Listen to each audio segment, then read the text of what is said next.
shall be showing the whole third-party survey by the end of the 6th month. That will be January, of course.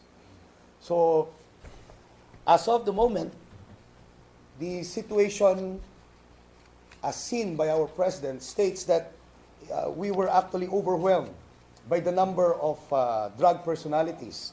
That is why the president actually requested or actually asked for another extension of 6 months. Even though we had accomplishment as seen, the president still seek the 6 months to solve crime, considering the overwhelming number of illegal drug personalities and the proliferation of drugs in our country. That is why for the Oversight Committee headed by our TDCO, Police Director Benjamin Magalong, we have a weekly Oversight Committee being done every 7 o'clock in the morning up to sometimes up to lunchtime, and sometimes we have what you call a long day. 3 weeks ago, we had validation for 1 week of all the regions, and we started from 7:30 up to the wee hours of the evening, sometimes up to 10 o'clock and 9 o'clock. In consideration of the extension of the President himself and the overwhelming number of surrenderers and the surprising number of drug personalities, we consider Double Barrel Alpha now as a more extensive and much more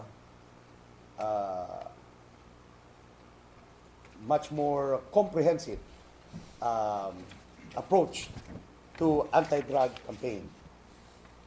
The mission of the Double Barrel Alpha, next slide please, is actually, next slide, to arrest high-value targets. That's one. The second one is barangay drug clearing operations. This is the two main focus which we also stated in Double Barrel. But Double Barrel and Double Barrel Alpha are much more the same, considering that we still continue tokhang in the barangays, but we expanded this to workplaces and the barangay itself. Next slide. On the concept of operations, we have a national task force that is actually chaired by no other than our chief PNP. Under it is an oversight committee led, one by one please, led by our TDCO. Of course, the members already are the Director Dipos, the Quad Staff, the DP. We also have the AIDG, the CIDG, Crime Lab, and the Legal Service to help us. Under it is the TDCO, who is actually the task force commander, supported by the centers and the Secretariat. Secretariat, Intelligence Fusion Center, the Synchronized Communications Center is new. This is taken charge by our Director of PCRG, and the International Cooperation Center taken charge by Interpol. The Anti-Illegal Drugs Monitoring Center has been there, and we have a what we call an addition of the field inspection for the Evaluation Monitoring Center. A case monitoring center is also taken charge now by DIDM so that we would be able to come up with faster or swifter case investigations so that we would be able to resolve cases immediately. Under the TDCO are actually 5 task groups. First task group, just like before, is the high-value target, led by no other than the Directorate for Operations. And we have the AIDG as the focus teams, which will operate against HBTs. The second one is Project Tokhang, led by the RDs. In here, please take note that we will, please click. We will, the task group Tokhang, please. Please take note that in task group Tokhang, we have additional places where we will conduct the Tokhang. We concentrated much on PNP. Then we have the schools, the out-of-school youth, and the jails. In addition to double barrel alpha, we will now concentrate our expanded or modified tokang to workplaces. This will include business establishments, government offices, workplaces like call centers, terminals, and name it. Meron pa dyan yung mga security providers. We also have the escort providers, and we have the entertainment industry too. Okay. Immediately after the workplace, we go down to the barangay, of which we look forward in clearing it from illegal drugs. That is Project Tokang. Our main and end result shall be a barangay drug cleared. A drug cleared barangay. So dalawa po yung dinagdag na natin po dyan. Workplace and the barangay. So that we will go forward to barangay drug clearing operations. Next slide. Next please. Home. Kindly. We go directly to internal cleansing, which is another task group. Yung internal cleansing is the same as before. It will still be under the Directorate for Intelligence. And this will be part, of course, it will be a continuing activity of the PNP. And we would also want to ask all government agency and all private corporations, companies to do the internal cleansing. We hope that we would be able to come up with a zero personalities in our organization. The fourth task group is the the awareness and education. They take charge, as of the moment, they take charge of the surrenderers. Kung wala pa hong ginagawa ang rehabilitation na committee na under po ng Department of Health, sila po muna ang gumagawa ng activities sa mga kapulisan. Yan po yung mga sports activities, yung mga training ng TESDAS, and maybe what you call other social activities to be done. Kung titingnan nyo po, ganun din po ang gagawin nila sa mga PNP, sa schools, sa OSYs, sa jail, sa workplace, and lastly, of course, is the barangay. Okay. And last but not the least, we have the focused investigation teams to be led by no other than the CIDG at saka IG. Kasama rin po dito ang DI, DO. These are actually teams that will have to support the four task groups. There are a lot more things to do and activities to do in the as a focal investigation team, but mainly they would be supporting task group HBT. Yan po ang suporta ng focus investigation team sa ating project HBT. So if you would see right now, double barrel alpha has a lot new, but it's just the same. The focus is still Project Tokang, modified, expanded, or the regular Tokang. We shall consider the end result as a zero drugs in every barangay, or what we may say, all barangays should be cleared by the end of the 6th month. That ends my briefing. Thank you very much. Yes, sir? Question from Leader Atula. So may pressure ba sa side ng PNP since nagsimula ng open door barrel and nakatapos na hanggang January, sigurado ba kayong ma-accomplish natin? The focus is 1.8 million drug personalities, the first statement of our president. And that was the first survey of DDB. It's 1.8 million. Our passing score is 70% of that, which is 1.26 million. 1.26 or 1,260,000. As of now, we are already at our 960. wala po kasi yung kwan dyan, yung accounting namin eh. But we wish to say that 8 out of, due to double barrel and double barrel alpha, we have already 800 drug personalities who surrendered or who were arrested or killed during police operations. But there were a lot more because the survey was done in 2015. We are considering those who have surrendered, arrested, and killed from the time of 2013. Nung naisip-isip na po na namin ngayon, ang nakikita ho namin, yung survey ng DDB is not only based on 2013 to 2015 data. It was based even before. So we are trying to evaluate and we are trying to seek, of course, the DDB so that we would be able to know the time frame of that survey.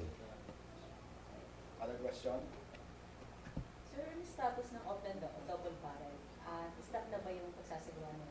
No, it still continues. As I've said kanina, Oakland double barrel is more or less the same as double barrel alpha. Only in double barrel alpha, mas marami tayong na-improve na ngayon.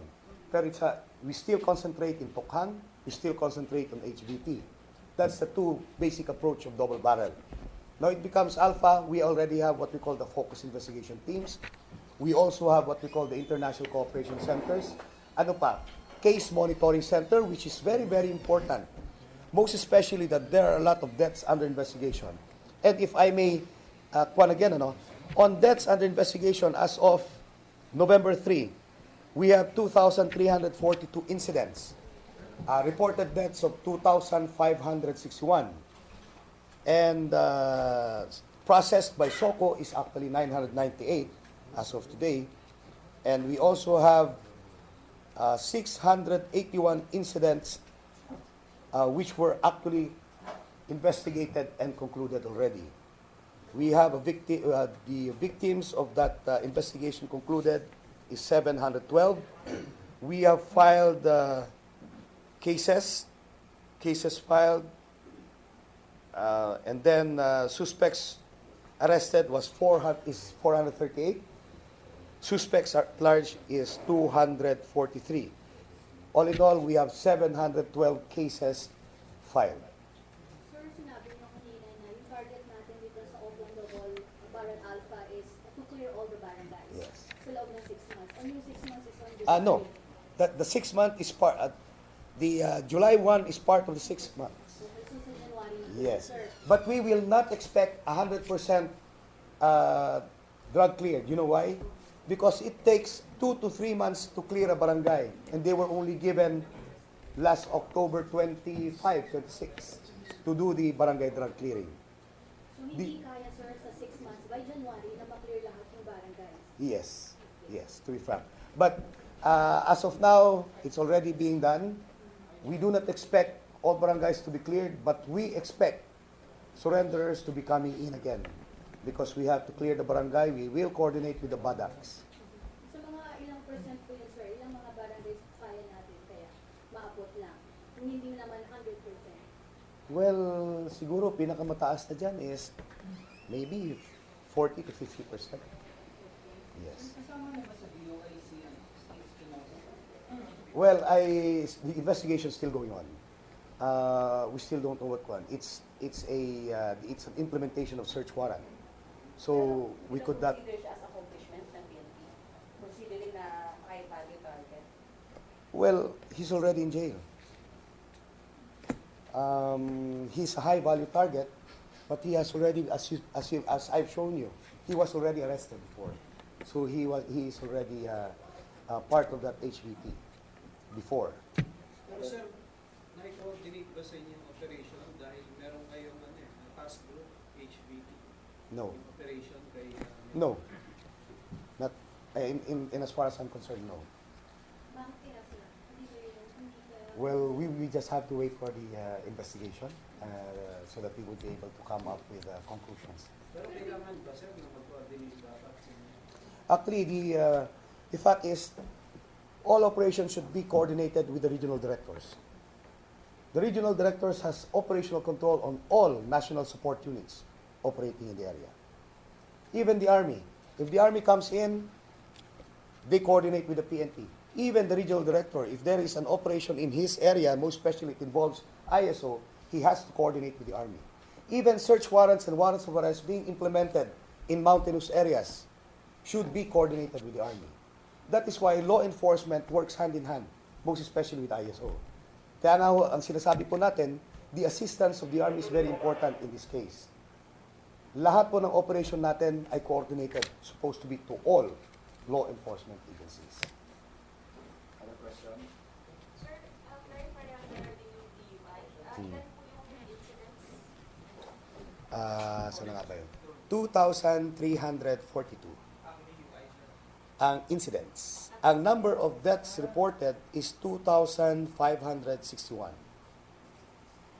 SOCO already processed 998. And then investigations concluded 681 incidents already. Victims, cases filed is 712, also 712 victims. The out of that 712 cases filed, 438 suspects were arrested, and 243 suspects are at large, to make it 712 all in all. Sir, how would you define death under investigation? How is it different from a homicide or Ano yun? Deaths? how would you define yung deaths under investigation? Well, deaths under investigation, we still don't know what's the reason why, number one. Number two, usually these are victims that were found sprawled in the streets. They were just reported by people that they were found in the alleys or in the grassy portions of the areas. And then may I correct myself, 712. Number of victims pala is 712, and then suspects arrested is 438 and 243 suspects at large.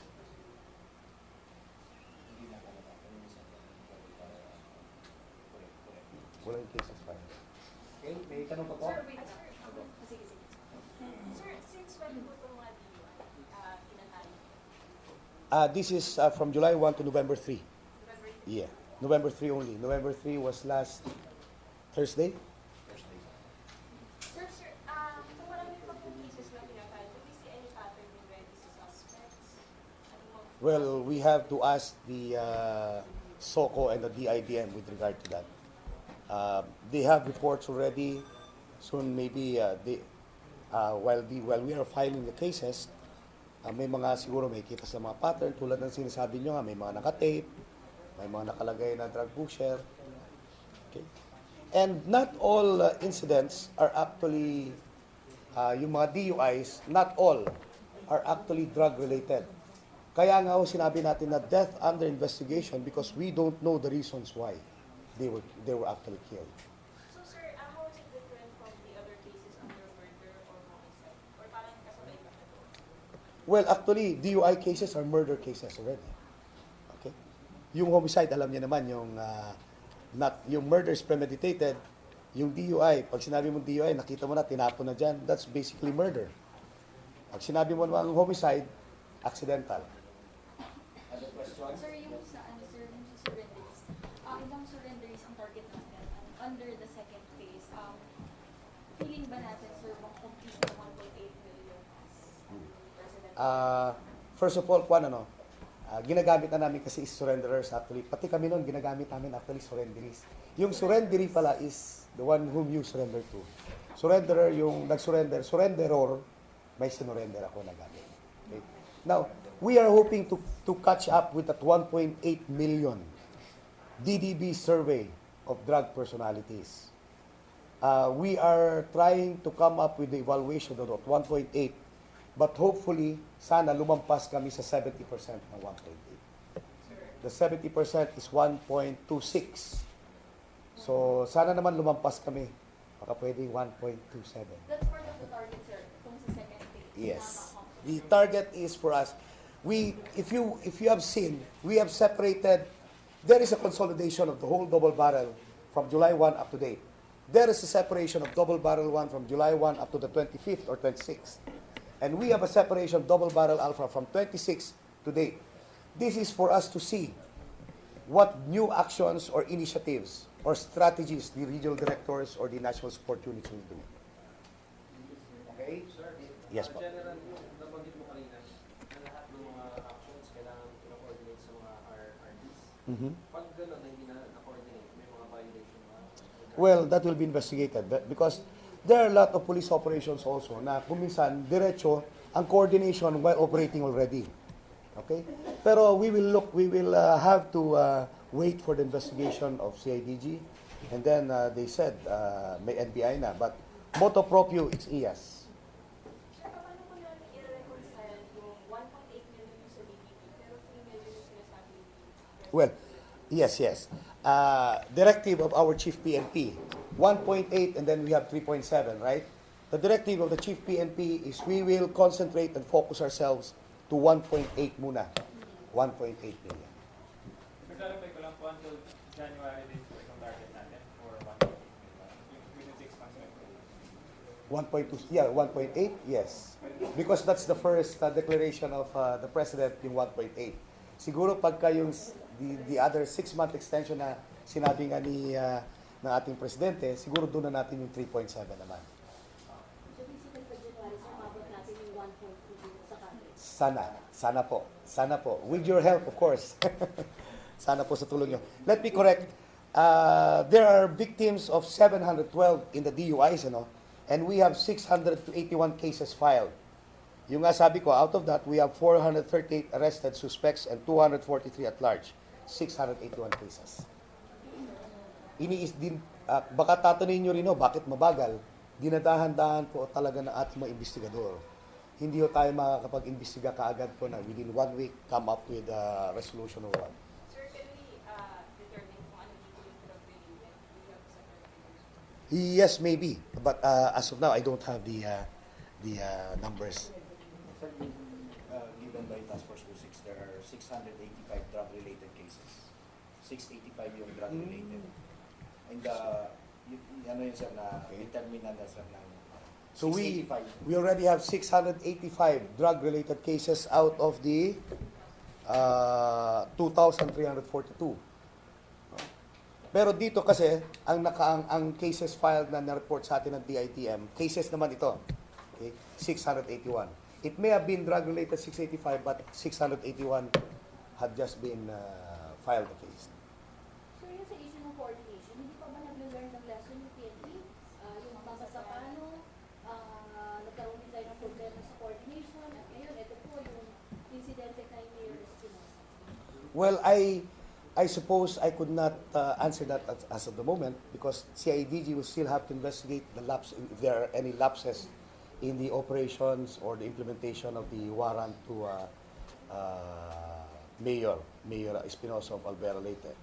So I could not comment on that. They may have the CIDG upon coming up with the resolution of the case will give you the proper information. Sir, in your experience, a normal po ba yung 4 a.m. I cannot comment for the meantime because it's an operation not reported to us, not coordinated to us. They may have the reasons, but it will be investigated, and we will not tolerate any abuse of discretion or authority. The chief PNP has said that so many times. Sir, I was looking at the list. Kasi yung sa Alpha, included na yung jails. Yes. And syempre, hindi makaligtas na maisip yung nangyari nga sa South Provincial Jail, di ba sa Leyte? Now, is that already a part? And we expect more jails to undergo the same because of the double parallel. Maybe after the investigation of what happened in Region 8, we will come up already with what we call procedures, most especially when it comes to jails. No? Procedures we have what we call police operational procedures that we follow. And if it's not placed in there, we will have to reevaluate our program and then amend our manual. Last question? Sir, Yes, sir, ma'am. parang issue kasi ni CPNP before, parang ipapropose sa 700,000 surrenders. So, anong plano ng DO, sir? Paano nyo intensify yung Yeah. Paano nyo ma-reach yung Ah. 1.8 million? Yung nga, yung sinabi ko po kanina, no? Nung dati, we have internal cleansing sa PNP, sa mga eskwelahan, sa OSYs or out of school youth, and then jails. Sa jail, makikita nyo yung mga pulis din po dati doon. Ngayon, pumapasok na po tayo sa mga workplaces, not only in private places, but also in public places. Public places like yung mga government agencies, terminals, mga companies like escort systems, entertainment industry, gaya ng sinabi ko, business companies, ano pa, condos, nasimulan na po natin, mga subdivisions. But we need to coordinate with all of this. Pag pumasok po tayo ng eskwelahan, hindi naman po kami basta-basta papasok ng eskwelahan na walang koordinasyon sa DepEd. Yung mga business companies po na private yan, kakausapin din po muna namin yung mga management. That's how the PNP does it. Hindi ho kami yung basta-basta papasok na lang po sa mga lugar ninyo. Obviously, the word there is coordination. But we also want, the other word, your cooperation. Yan lang po ang kailangan natin. Hopefully, when we have done this, we will actually be starting the barangay drug clearing operations, of which we expect more surrenderers. That is why po, kung makikita nyo, joint po, consolidated po ang double barrel and double barrel alpha. It's still called double barrel. But if we would want to see the actions and initiatives, the new actions and new strategies, new initiatives of our regional directors and our unit leaders, we are separating it para nakikita po namin kung saan na po ang diferensya ngayon. Okay? Baka mamaya ho, hindi na ho natin alam yung mga RDs, yung mga ibang region naka-steady na lang, yung iba umaangat. Yes. Ano po ba ang definition niyo ng coordination? Kasi based dun sa operation kay Mayor Espinosa, na-text naman daw po sa CIDG, pero wala pong detalye. Is that coordination, sir? Nag-text ako sa inyo. Dapat po detalyado talaga. I think I have no comment for the meantime for that. No? It was CIDG who operated. For example, ibang cases daw. Basta ang amin is, Consider nyo ba na coordination yung mag-inform ito na kung tawag na sakaling detalye? Coordination na po ba may tutulong? yung alin yung alin. For example, sir, i-next ko lang, para pumunta ako dyan, operation ako dyan. Would you consider that a coordination kahit wala pong detalye? That's an initial coordination, maybe. So, coordination na rin. That's still coordination, but sometimes the regional director has to know the operations of the support units. Pero we are not one. We need to have the case investigated first. Doon natin po malalaman the operators have their own reasons. Maybe meron na silang coordination, hindi lang po dumarating pa kay RD. Sa amin po talaga wala because we give it to the RDs actually and to the operating units. Sir, may figures po na tayo na policemen killed in operations? Kasi I- sabi ni President 2 to 3 a day, is not, with the figures very low. We're trying to see that because there really are a lot of policemen who were killed. Actually, yung meron po kami tinitingnan din po sa wounded, marami pong wounded din na hindi pa nakalista kasi hindi pa napapadala. But we will give you the information as soon as we get it. Okay? But sir, it's impossible, sir, no? Na 2 to 3 policemen are killed every day. Kasi parang thousands na yun, sir, in a month. Kung 2 to 3 policemen ang namamatay araw-araw. Tapos ang data na binibigay ng PNP, 7, 13 pa lang around group. It's ang nakalagay doon kasi is 15, 13. These are drug-related incidents only. It does not include all other operations. This 15 is only for drug-related operations. As for other operations, we have not actually consolidated the data. We will have to evaluate it, and maybe we can we would see if how many talaga namamatay. Yeah, we will get the data. From DP, sir. Okay. Sir, initially, ilan na yung namatay na po? Drug-related incidents, 15 killed and 37 wounded. Okay. Kanina po, no, nandun ako sa 4A. I reported 37. And then I reported the accomplishment of 4A. Sinasabi na, sir, may dagdag pa na 6 yan. Hindi lang yan ang namatay sa amin. Pero sir, O may ang wounded sa amin. Yun ang sinasabi nila. pero sir, kung 15 na ang kill, paano nasasabi ni Presidente na 2 a day ang sinasabi niya? Well, the President has his, yung sabi nga natin, 15 is drug-related. There are still others under operation, not basically anti-drug operations that have been killed.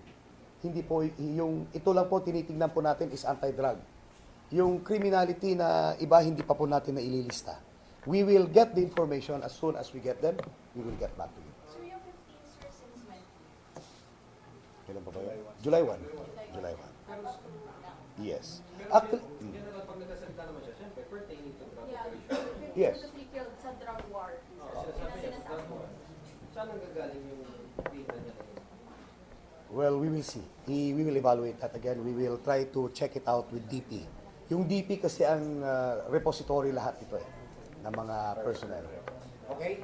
Maraming salamat po. Magandang hapon po sa inyo. 38 caliber ba yung may na-confiscated sa mga shop na nanilaban? 38 caliber? 38 caliber. Gusto ba yung 38? May mga pwede yata eh. Ang kanyon na yun eh. Hindi sir, anong malimit na na-confiscate sa kanila? What Paano right? yung Sofia? Ay, yes. Sir, pwede Yan mo. 0917. 57. 92. Sir, introduce rin po Jenny from Inquiry, Ay, sir. Jamie. Ay, Quira. Yeah. Pwede bang makuha ng number niyo, sir? Yeah, 0917 0917 571 571 9243. 9243. Pagpasensya nyo lang kung hindi ako makasagot kagad ha. Ibig sabihin din sila. Okay, Rhea. Okay. Sir, ano ko lang po, yung barangay clearing sir na 100%, kasama po ko yan sa may 1.